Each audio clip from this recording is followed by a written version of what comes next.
Hello, Tuni Kuki News. Vejose na bon chawin lem na hivin. Tuni 24 August 2025 ahita in Tunin zong igam sunguwa thel so ho update hin bol kit no hitin. Thu dang chom cha in update hin bol go hitin aji chu zan hi azong anaki bol man kit lawai ja achu hi chu ho to chun in khai khom deu dan hin tin news so hi zan hi a thil so ho jong tu ni a hi in sai khom dewa hi a hin la thil a poimo het lowa poimo ho bo hi in sai diu hin tin tu ni i topic deu a hi la PLA Meitei thing noi ho hin open lekha Manipur police le Manipur rifle ho hi lekha na thot no ve ti ahin hi chi chung chang hi social media dunga jong na sata in a viral in tu le tu a jong hi kol ho lungling law na pen hi chi hi a hi in masanga hi chi Kuki le Meitei ki boi masanga jong chu Manipur gam sunga hi Meitei hon kol chapang hi hen kol dukan bol ho hi hen kol mahazon hi hen a hi lo le labor ho mai hi zong le I chan ge ya asu gen theiwa kichip na changa nei jiwam ti ho jong chu imu so ke wa hi in chapang ho a group mai ki loi khomowa kol chapang ho hi kungfu kijil na ho a jong hi anei na ho video ho jong ana viral ji a hi in hi chi ho tabang chu tu a jong hi hung kit diham ti hi kol hon jong na sata tu le tu a velha pen khat no ai tai ti hi mu ai in hi chi chung changa hi holim na neu cha hi neu hi tin ama sapena hi ga veleu chun Manipur gam sunga tu le tu a hi center force hi han state force hi han combine hi operation abol wa hi le aphat chenga hi mun choma hi thing noi ho amat do jengo hi cho hi chi keu chu hi lawa thing noi ho amalama hi ta chu surrender ke bol jong hi hung tam hi ta chu tu a hi Meitei thing noi ho hi agum cha omoi ta chu masang la ya chu hi chi Kuki le Meitei ki boi masanga chu a hi le Meitei thing noi hi atama tam chu ama ho hin Indian sepai ho hi akap jiu ya a hi wa nga chu Indian sepai ho akona kisel na dinga hi Kuki cha te gammang cha hi an kisel jiu chu a hi le tu a hi Kuki le Meitei I hung ki boi phat no wa hi Meitei ama ho gamba wa umta Kuki gama Meitei ahung lut thelo phat na chu ama ho impact ta umai ta chu ti chu mun khat na hi chi Infal East Infal West Bisnupur Thobal hi chi ho ti lo wa hi ama ho akisel na deu ta lo chu hi je a chu tu a hi center force hi han state force hi zong le hi chu ho in combine operation abol vai le nom ta mat do jeng cha agamoi niau ta chu hi je a chu tu a hi Meitei thing noi hoi lungkim ta lo a lungkim lo phat no wa hi open letter ana thot no wa Manipur police hi han Manipur rifle ho hi han ching thei win e ho hi so pi khat hi bo wi ke ho nang ho dogun se na tong ka hi po wi ke ho nang ho kap ka hi po win email ma di ta hi I do angai tai tu le tu a hi nang le ke chu u cha hi win nang le ke chu enemy hi po wi ti chui che wa jong hi sa pa wa ji u chui che vai ga velo chun imu thei so ke du a hi in nang le ke chu u cha hi win a hi thei ai le nang le ke hi mail ma vet na ikivet lo du a hi chi sanga chu ei ho hi ipan khom wa kol ho cho hi I do du a hi ti a hi che wa hi ama hon sa pa wa jong aji wa ni ta chu post a hin bol win tu le tu a hi Meitei police hon na sata a thing noi hoi amat do jeng wa chang le KCP a chang le PLA a chang le Pripak a chang le UNLF ti a hi amat do jeng ji wa chu ama ho hin hi chi to bang later ho hi a hin thot ma hi ti pa chu he theme na divai ga se wa hi in chule news khan khana hi ahong min thang le jengin September ha a hi Indian PM Modi in Manipur ahin vil ha mai thei a hi ti ahin hi chi hi iga he theini diwa chu Mizorama railway station railway lampi asim pe no hi PM Modi in inaugurate a building hondo na a building a hi ti ahin hi chiwa hi Mizoram ahin pha ahi le Manipur zong ahin vil ha Meitei hi chiting le chun infal ahi in Churchanpur ahi in hi chiteni ahi thu seina ani Meitei ahi ti thu ahi in ahin la khuti ta koiman ama hi confirm ta Manipura hongin te ti chu ki sei thei lo ahi in mo a Mizoram gam sunga train lampi hondo na ahin nei ahi le chun Manipur zong ahin vil ha te ding hi gin chat au me ti thu ahi in ni khan khan in aja ja te sei win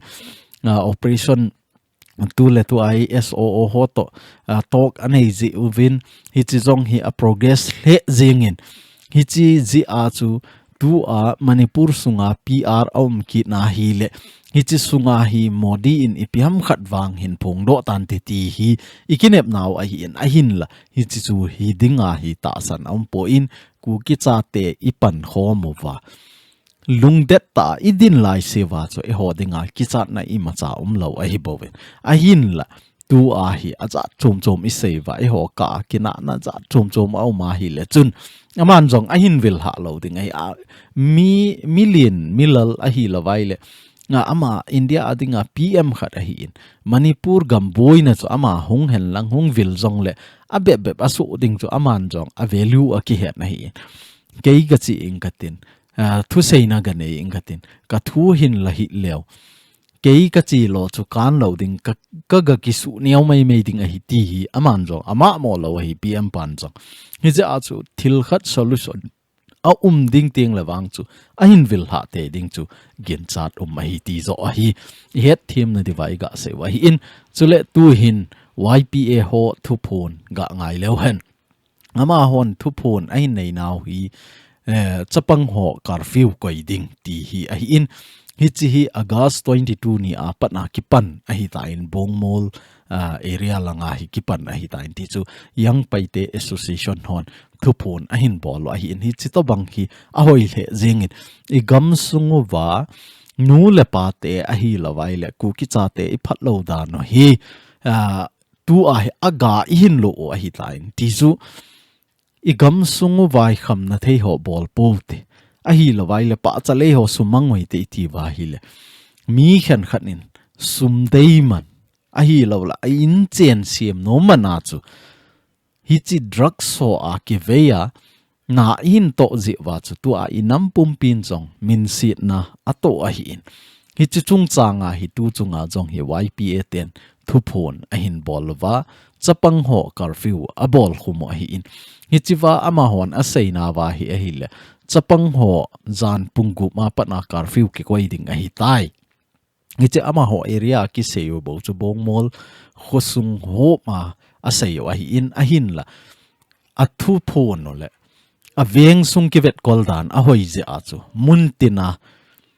ei ho Kuki-Zo ten jong hi chi to banga thu phone inei ho hi mundang danga cheng hon jong ki zui so ke hen lang hi le thil pha hin te ti a hi in ama hon a phone na sung ka o hi a hi le bongmol unit sunga thu phone a hi in a hin la a chi pi pau dan a bol pau hi a hoi je a chu muntina kanami te hon jong I zui wa hi le hi chi wa thu ki phung to banga hi muntina che pi lew hen inam sung phading a hi ti je a chung ki sei a hi in a point khat na a hi pungup sunga chapang koima wa taloding zan pungup ting zo ting le koima chapang kholai sunga wa taloding a group ma to khom na taloding a group ma chep khom na judon khom na ti ho hi bol sa ta loading ti tup ma cho a bol a hi in ani na a hi la curfew sunga hi koi tabang chapang tuition la a le thim zil na langa tuition la a pungup masanga hungkile man lo wa pungup zawa hung au ma hi le anu apaten school ID apo sa deu school ID phateta a ki pu deu hi chi chu a hi le kingai dam ding khuti lova school ID lova mo wa ho hi ki phal lo ding ai ti hi a hi in chule hi chi na ki tong thil ki bol ho zo se hi chapang ho ma khoding le inam phat chom na dinga ki bol a hi in mi pi hon zong hoita inato sot nova duty po ho hi izathop dewa hi ti hi ama ho thupon a hi in hi chi dung zuya hi ei ho kanami te ho muntina ichen ho wa hi a hi thei chana hi cho hi muntina bol leo hen khat le khat ki ka nam khat le nam khat tribe khat le tribe khat ki ka kina an ho jong hi hlom ding in kamo in tu ai kham na thei keu a hi po in mi khen khat chu chapang phabe pi chu le kha sim nom lowa jana aloi apai to mun khana to khoma ja chep khoma zu ahung kham ting le hin thil phalo ta ta hi a bol do tampi a hi in hi ja chu hi chi to bang hi bol lo hi tin chapang ngoi ku pungup zo ting hin po do sa lo ding ki bol hen lang hi le khat kina na phung khat kina na ti ho jong hi hlom ding in ki mu in hi chi curfew hung ki bol lo na pen jong hi in zowa jong iga sei ta ben inam sungwa eima in sung jing phat chom na dinga min ipi bol jong le ho isa lo ji wa kham na theilanga ilo mo wa agang thei pe na in chen ding I got ji wa hi chi to bang thil so ho hi a hi in a hi theya hi le mun tina kanami te hon jong hi chi to bang kilol na ho inam sunga administration hi siam tup lew hen igam sunga chapang jong phan tin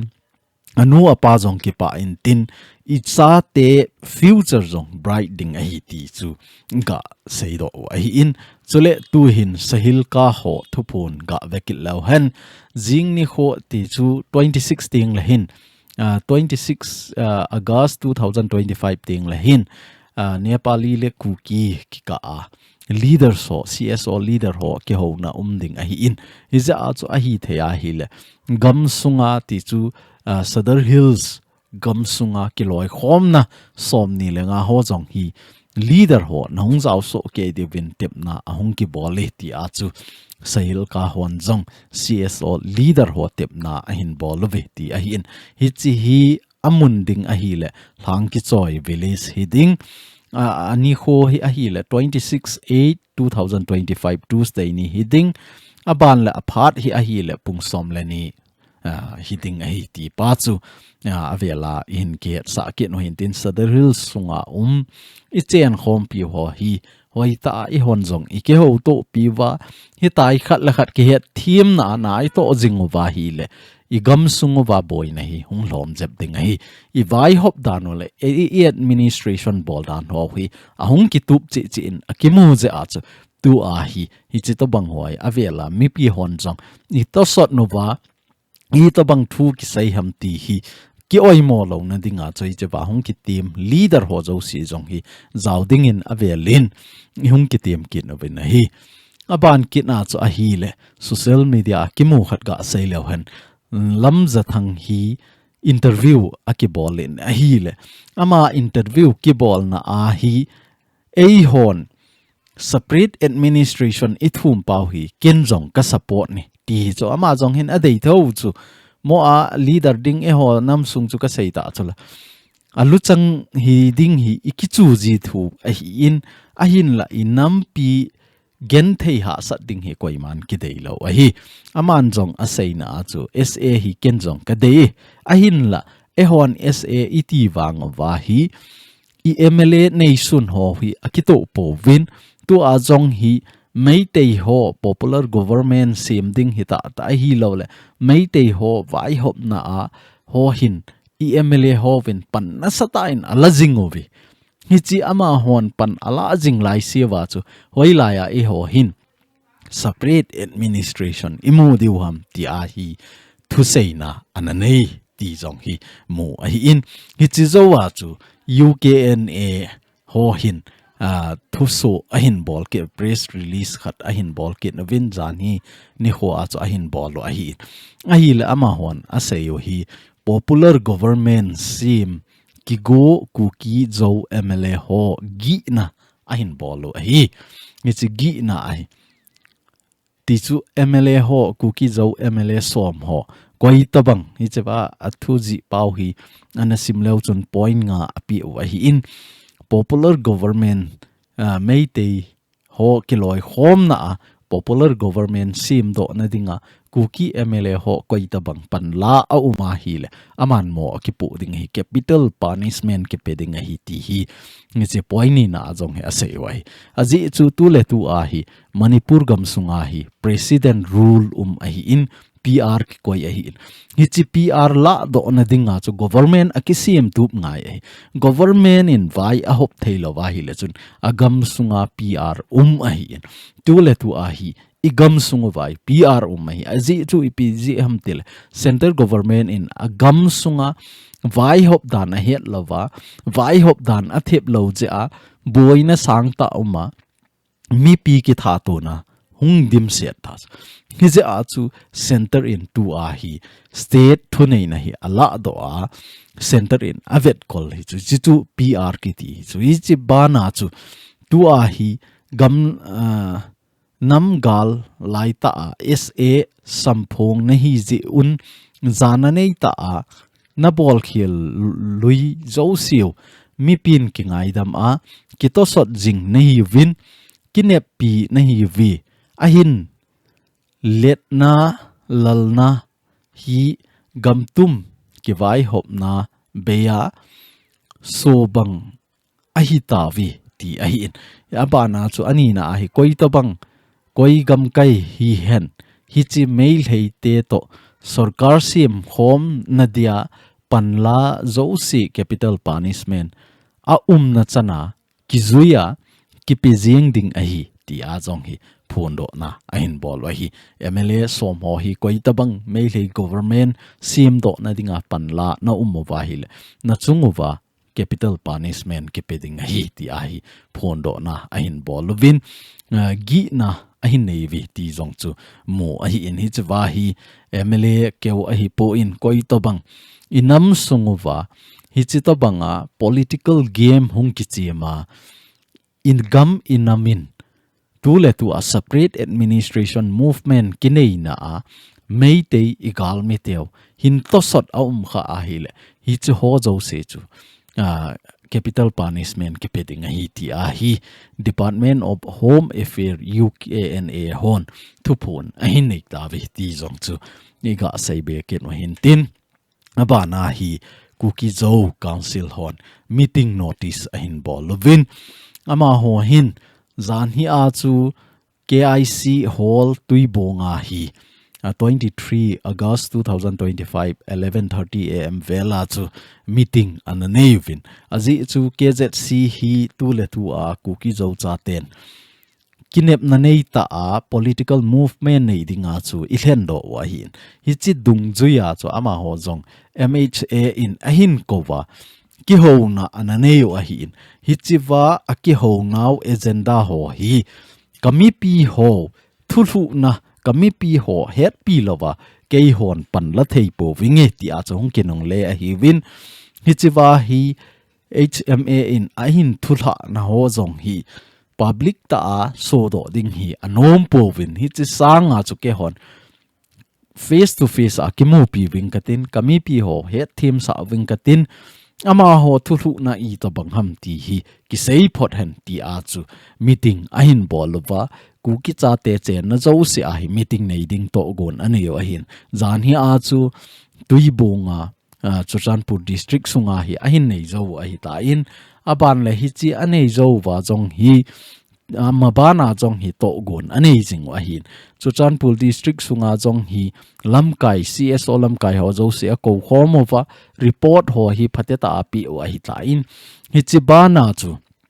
lamka ho keu hilovin Sadar Hills langa jong hi KSO Sadar Hills office mona hi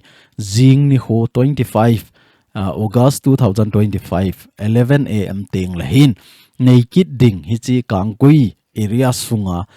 to CSO leader ho jo si to ki ho hom na naked ding ti jong hi to gon ane win aban kit na hi chandil a hi in tiang no pal a hi in hi cho jong hi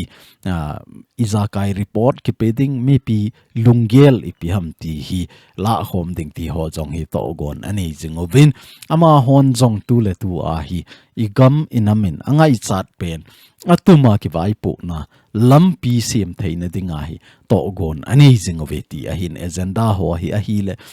Delhi a meeting report bolding a chule sei khom thei jo si sei khoma lungel thei jo lungel ho la khom thei jo si la khom ding ti hi ama ho tup le doi a hi ti jong chu nga het theina dewa in sei kin wa hin chule ama la ama thado in pi Manipur ka hi ti a kimin vo mi som le sagi ho hin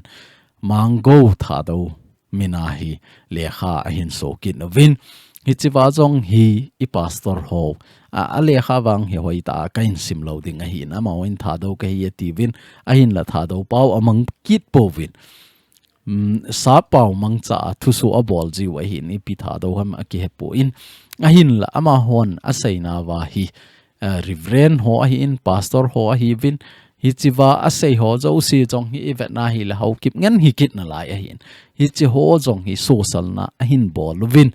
nga dan hi akivet na hi le ama ho thu a hi chon sa ding ti a hi an ho pi wa hi le an no pi lo ji wa hi tu ni a hi ama ho hin ni chiwa a ho kip chan pi ho jong hi social na a hin bolo su min se thei ne dinga nasata in thu a hin so ve ti jong hi mo a hi kinin hi chi keu chu a hi po in tu le tu a hi ama hon a chi pi jing pau hi ivet na hi le nuizat jong a umin hi chewa hi kuki radicalism ti a jong hi a save a leader ho jong hi kuki mi phalo ho ti hi chu aban le ama hon a seina wa chu thado ho hin thing noi ka nei po vi ti a hi kin nen a khoti ai le chun thing noi a phu got no ham ti jong hi lungel khat ki a hi na ji so a thu sei dan ho isim ting le thing noi ka nei po vin hi chi kho chi a ti wai le chun thing noi ki sim go no hin ti jong hi gin mon a lin ta ma hi ti hi iga he thei ni divine se wa hin chi chong chang hi ki sei nom ta lo wa hin a hin la mi pi hon I het nom ji wanen do ji wa chu I het thei na de wa hi chi wa hi niau cha hin sei do wa hi in